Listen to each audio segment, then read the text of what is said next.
تیر ماښام د پاک پښتو ادبي کاروان دوحه قطر ماهانه اجلاس د ظریف خان صوابیوال په دیره کې وشو چې پکې ډېرو پوهه شاعرانو ګډون کړی و. دومره محدوده زندگی نشي لمانه شرنګ شرنګ کاروانه د پروګرام صدارت د تنظیم موجوده صدر حافظ پیګار شینواری وکړو او د مشر ملما کرسی ابرار او رغزی صاحب ته وسپارل شوه. د پروګرام اعزازي ملمانه رحیم جان چینار او احسان او رغزی وو. د پروګرام د سټیج واګي قربه ظریف خان صوابیوال سره وی چا چې پرنګارنګ شعرونو محفل رنگین کړو. دا دایره څنګه چاپیره کړم لزانا شرنګ شرنګ کاروانا شرنګ شرنګ کاروانا دومره محدوده زندگی نشي لمانه. د پروګرام په اوله برخه کې ظریف خان صوابیوال خپل کلام تنقید ته وړاندې کړو چې راغلو پوهه مشرانو په خپل درون او تنقیدي نظر واچو او ډېرې علمي او ګټورې خبرې په وشوې. یعنی بس شعر او شاعري دا سامې بندګي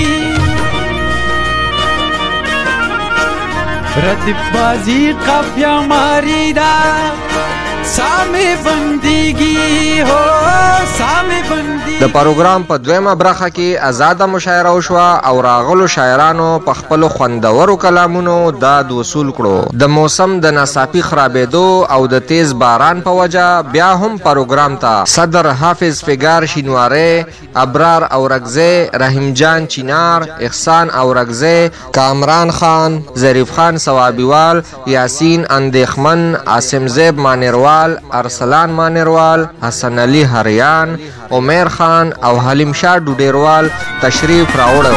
لري می بوزا لزمانه لا مکانا شرنګ شرنګ کاروانا شرنګ شرنګ کاروانا. د محفل صدر پیګار شینواری اویل چې د ادب په سمندر کې د پوهې حاصلولو دپاره د پاک پښتو ادبي کاروان دوحه قطر داسې ماهانه اجلاسونه به هر میاشت را جوړوو چې ملګري پکې زده کړه کوي. د پاک پښتو ادبي کاروان دوحه قطر د تذکرې په راتلونکي کتاب د کاروان ملګري باندې هم خبرې اترې وشوې. د دې کتاب د کمپوزینګ مرحله ترسره شوې ده او د کاروان دا تاریخي ډالۍ به ډېر زر د پښتنو په لاس کې وي. دې سره خپل قربا او د پاک پښتو ادبي کاروان دوحه قطر غړي ظریف خان صوابیوال ته ورکړي اجازت د لوی الله په امان. لري می بوزا لزمانه لا مکانا شرنګ شرنګ کاروانا شرنګ شرنګ کاروانا دومره محدوده زندگی نشي لمانه